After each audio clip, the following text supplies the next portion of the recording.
Welcome to the deep dive. Okay, today we are tackling something huge, a really common frustration for, well, hundreds of thousands of language students out there. It's the vocabulary wall, Hmm. especially if you're learning English. Maybe you're in that A2, B1 intermediate stage.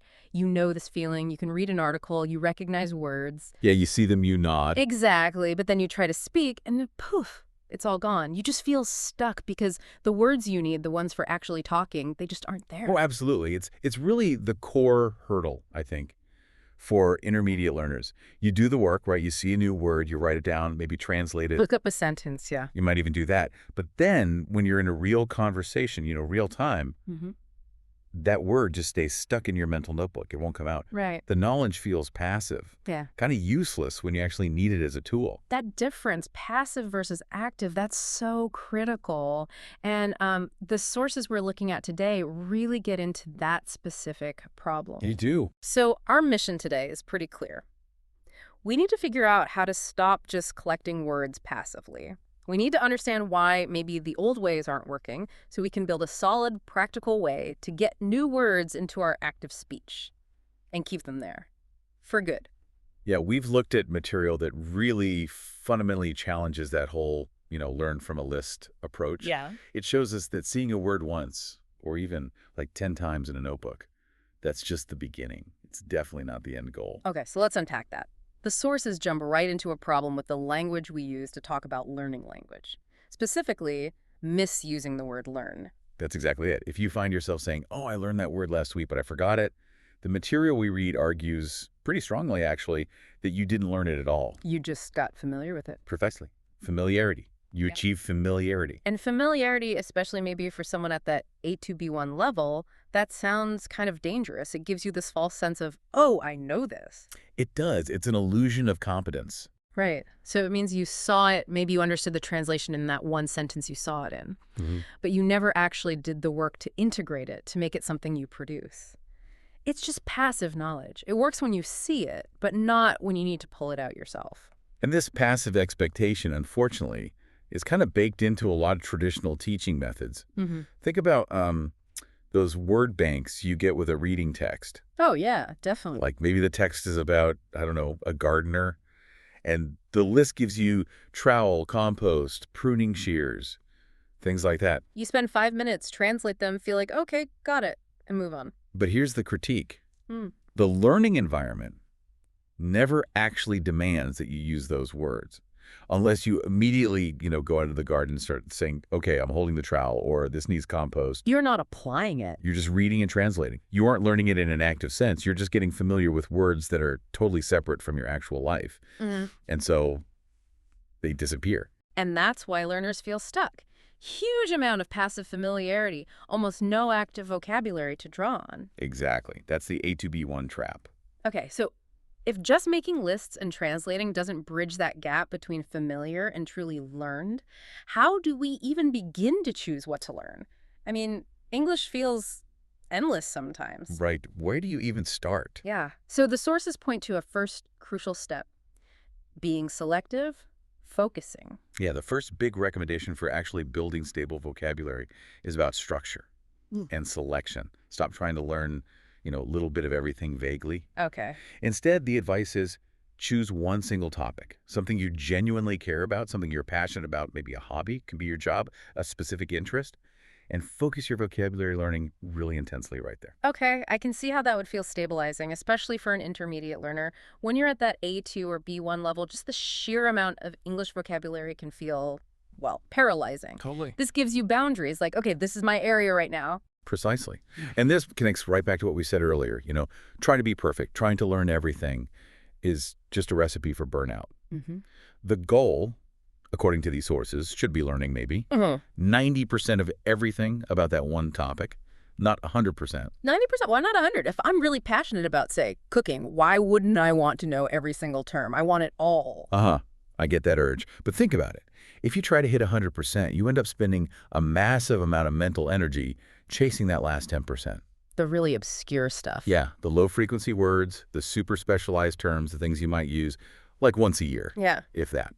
And chasing that last 10%, it burns you out. And it steals time and energy away from actually using the really common, really useful 90%. Okay, that makes sense. So hitting that 90% mark in a specific area I care about means I've naturally prioritized the words that come up most often, the ones that are most relevant for me in that area. Right. And getting good at those stops me feeling overwhelmed by everything else. It creates a stable foundation. Yeah. You stop worrying, oh, which words do I really need? Because the topic itself decides that for you. The words that keep showing up in your passion area, those are the ones that demand active learning. They demand context, usage. If they're part of that core 90%, they're much more likely to stick. Okay, so that strategy focus on a passion topic that leads us nicely into maybe the most practical, like right now, application suggested in the sources, which is you should immediately make your own house your main English zone. Yeah, and the logic here is just, it's really compelling, especially for stabilizing those A2B1 foundational blocks. Think about it. You're in your house every single day. Can't escape it. Exactly. You're doing the same basic actions over and over.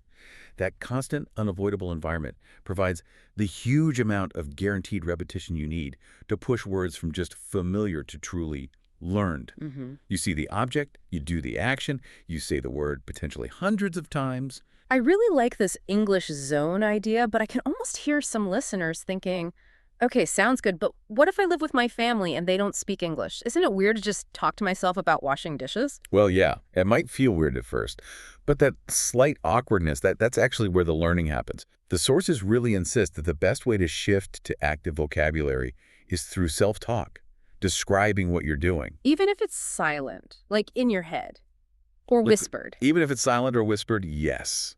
Your brain needs to practice pulling the word out and ideally forming the sounds, even if it's just mental articulation. It's practicing the retrieval skill. Okay, we need specifics here. For someone listening thinking, all right, I'll try this, what exactly should they focus on in their home zone? Start simple, really basic. First, know all the nouns, every single physical thing in your house. Don't just settle for table and chair. Go to You know, dust rag, a plug socket, door frame, light switch. Really look around. Then master the verbs, all the activities you actually do there. And finally, the expressions connected to those actions. Okay, the verbs part seems huge because that gives you a massive list of really practical, high-frequency verbs that you use inside the house, but also, like, everywhere else, too. Definitely. Think about just daily stuff. Verbs like fix something that's broken, organize the closet, arrange things on a shelf, pack stuff away. Change the sheets. Change the sheets, right. Receive a package, send an email from your kitchen table. These aren't just chore words. They're fundamental for work, for social life. Absolutely. And don't forget the phrases around those verbs. Like instead of just knowing the verb clean, you practice actually saying, I need to wipe down the counter, or I have to sweep the floor. Or the light bulb needs changing. Exactly. Yeah. I remember one source talking about how learners often know the word refrigerator, right? But they kind of panic when they need the actual verb phrases related to using it, like put away the groceries or take out the milk. Yeah, the action language. And then you need to bring in the descriptive words too, right? The adjectives. Oh, for sure. Practice using adjectives like describe the room as spacious or the blanket as cozy. Yeah. Use thick and thin for towels, curtains, books, whatever. Use them to describe the objects, maybe how you feel, the actions themselves that builds texture. Okay, so here's a challenge then based on the sources. Try it. Try to actually narrate in English everything you do in your house for just one day. Just try. You'll probably be really surprised, maybe even a bit shocked, by how many simple, everyday words you thought you knew that just aren't there the second you try to use them actively.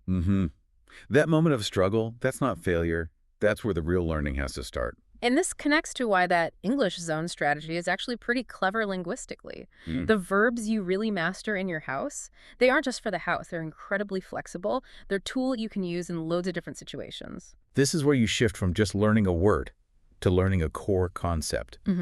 Especially for an A2B1 learner, mastering these simple concrete verbs lets you build like a conceptual bridge to much more complex ideas later on. Okay, give us an example of that transferability. Like take the verb untie. Okay, untie.